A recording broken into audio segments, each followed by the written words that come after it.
జీవితం. గీతతో కోట్ల మందికి దారి చూపించిన అతనికన్నా గురువెవరు?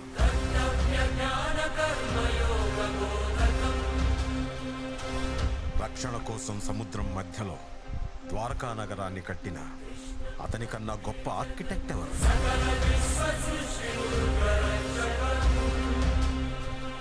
చూపుతోనే మనసులోని మాట చెప్పే అతనికన్నా గొప్ప సైకాలజిస్ట్ ఎవరు?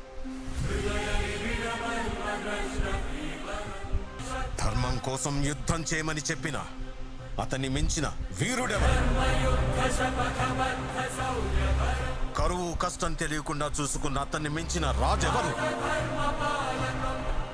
అన్కంట్రోలబుల్ ఆర్పిఎంతో తిరిగే సుదర్శన చక్రాన్ని కంట్రోల్ చేసే అతనికి మించిన కైనెటిక్ ఇంజనీర్ ఎవరు?